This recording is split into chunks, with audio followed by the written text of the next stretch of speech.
கிறிஸ்துவுக்குள் பிரியமானவர்களே, இந்த நாளுக்கான தினசரி தியான வசனம் மத்தேயு எழுதின சுவிசேஷம் 20வது அதிகாரம் 9வது வசனம். மத்தேயு 20:9.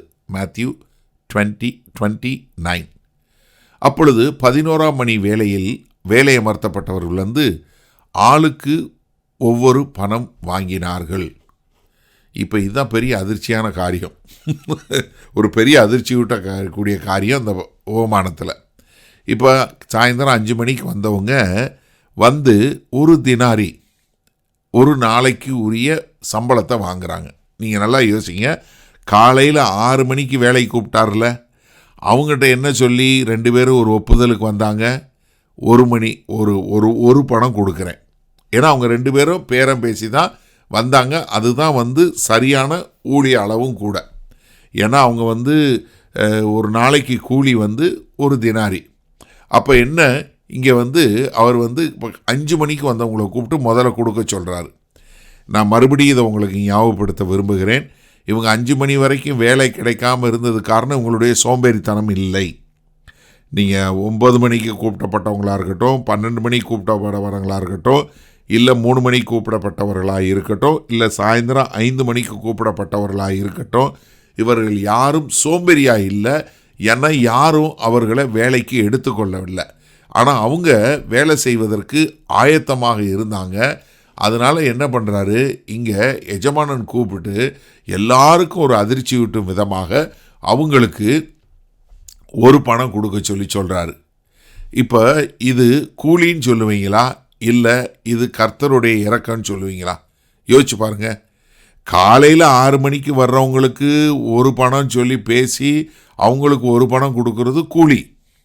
ஆனால் இங்கே 11ஆம் மணி வேளையில் வந்தவங்க. அப்போ இங்கே என்னென்னா, கர்த்தராகிய இயேசு கிறிஸ்து கிருபையை பற்றி போதிக்கிறாரே ஒழிய கூலியை பற்றி இல்லை. ஏன்னா அதை நம்ம தெளிவாக புரிஞ்சு கொள்ளணும். ஏன்னா அவர் தேவன் வந்து எதன் மூலமாக கொடுக்குறாரு? அவருடைய தயாள குணம், அவருடைய தாராள குணத்தினால கொடுக்குறாரே ஒழிய மக்களுடைய கணக்கின் மூலமாக இல்லை, அவங்க எவ்வளவு நேரம் வேலை பார்த்தாங்க, எப்படி வேலை பார்த்தாங்க, அதனால இல்லை. ஏன்னா நம்ம மனிதர்களுடைய இது எண்ணங்களில் வந்து என்ன இருக்குன்னா, ஒரு சரியான அளவு சம அளவுன்னு நம்ம நினைக்கிறோம். ஏன்னா நம்மளுடைய இதில் வந்து நீதி, this is not fair, this is not ஃபேர்னு சொல்கிறோம்ல. அப்போ என்ன, ஒரு மனித இதனுடைய எக்ஸ்பெக்டேஷன், மனுஷனுடைய எதிர்பார்ப்பு என்ன? நீங்கள் வந்து அதிகமாக வேலை பார்த்தவங்களுக்கு அதிகமாக கொடுக்கணும், கொஞ்சமாக வேலை பார்த்தவங்களுக்கு கொஞ்சமாக கொடுக்கணும். அதுதான் வந்து சரி, அதுதான் நீதி என்று சொல்லக்கூடியதா. ஆனால் கர்த்தருடைய கிருபை வந்து அது வேற மாதிரி. ஏன்னா இது வந்து என்னென்னா, வரப்போகிற ராஜ்யம் எப்படி இருக்க போகிறது, உங்களுக்கு என்னென்ன கிடைக்க போகிறது அப்படின்னு சொல்லக்கூடிய ஒரு காரியம். அதனால தான் ரட்சிப்பு முழுக்க இலவசம், நம்மளால் உண்டானது அல்லவே அல்லங்கிற காரியத்தை மிக தெளிவாக நேர்த்தியாக கர்த்தர் நமக்கு சொல்லி கொடுக்குறாரு. சரி, இந்த நாளில் இந்த வசனத்தை நம்ம எப்படி எடுத்துக்கொள்வது? நல்லா தெரிஞ்சுக்கொள்ளுங்க. நம்ம மனித அளவின்படி எது சரி என்று நினைக்கிறோமோ அது கர்த்தருடைய கிருபையினால் அளக்க முடியவே முடியாது. நல்லா தெரிஞ்சுக்கொள்ளுங்க. ஏன்னா இன்றைக்கு நம்ம சமுதாயத்தில் என்ன, எது ஃபேர், எது சரி அப்படின்னு சொல்லக்கூடிய காரியம் வந்ததுன்னா நீங்கள் என்ன சொல்லுவீங்க? எவன் அதிகமாக வேலை பார்த்தானோ அவனுக்கு அதிகமாக கொடுக்கணுன்னே, எவன் கம்மியாக வேலை பார்த்தானோ அவனுக்கு கம்மியாக கொடுக்கணும், எவன் வந்து இந்த காரியம் செஞ்சானோ அவன் இது தப்பு பண்ணானா அவனை வந்து தண்டிக்கணும். இப்படி மனிதனுடைய அளவுகோலில் ஒரு நீதி, ஒரு நியாயம் தீர்ப்பது என்பது கர்த்தருடைய கிருபையை வந்து அளக்கவே முடியாது.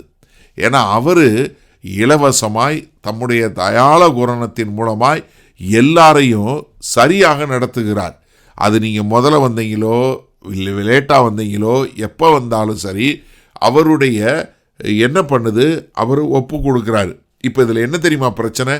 நம்ம ஒப்பிட்டு பார்க்கும்போது என்ன பண்ணுதுன்னா, நம்முடைய ஒப்பீடு கிருபையை காண முடியாதபடி நம்முடைய கண்களை குருடாக்குறது. நல்லா புரிஞ்சு கொள்ளுங்க. நீங்கள் எப்போ வந்து ஒருத்தரோட ஒருத்தர் ஒப்பிட பார்த்தீங்கன்னா உங்களுடைய கண்கள் குருடாகி நீங்கள் கர்த்தருடைய கிருபையை பார்க்க மாட்டீங்க. ஏன்னா அவங்க வந்து கடைசியாக வர்றவங்கள அவர் என்ன பண்ணுறாரு, அவர் வந்து ஒரு பணம் கொடுக்குறாரு. அப்போ கர்த்தர் இங்கே எதை கனப்படுத்துகிறாரு? சீனியாரிட்டியவா? இல்லை. யார் அவருடைய அழைப்பை கேட்டு அதுக்கு வேலை செய்கிறாங்களோ அவங்களத்தான். ஏன்னா அவங்க கர்த்தர் அவங்க 11வது மணி நேரத்தில் அவர் கூப்பிட்ட உடனே அவங்க வந்துட்டாங்க. அதனால் கர்த்தர் உடனே அதுக்கான வெகுமதியை கொடுக்குறாரு. எப்படி கல்வாரி சிலுவையில் இருந்து ஒரு கள்ளன் கேட்ட உடனே அவனுக்கு ரட்சிப்பை கொடுத்தாரோ அதே மாதிரி கர்த்தர் அதை கொடுக்கக்கூடியவராக இருக்கிறாரு. அப்போ நம்ம அளவுகோல் படி பண்ணாதீங்க. நீங்கள் ஒப்பிட்டு பார்ப்பது கர்த்தருடைய கிருபையை காண முடியாதபடி உங்களுடைய கண்களை குருடாக்கிவிடும். வல்ல பிதாவே, இதோ நாங்கள் பரலோக ராஜ்யத்தில் இருக்கிறோம். நாங்கள் உம்முடைய கிருபையை காணக்கூடியதான கண்களை கொடுங்க. நாங்கள் மற்றவர்களோடு ஒப்பிடாதபடி ஆண்டவரே, உம்முடைய கிருபை மனிதனுடைய அளவுகோலின்படி அளக்க முடியாது என்பதை புரிந்து எங்களை ஒப்புக் கொடுக்கிறோம். இயேசு கிறிஸ்துவின் மூலம் பிதாவே, ஆமேன். கர்த்தர் உங்களை ஆசீர்வதிப்பாராக. நாம் இன்று மாலை மன்னால சந்திப்போம்.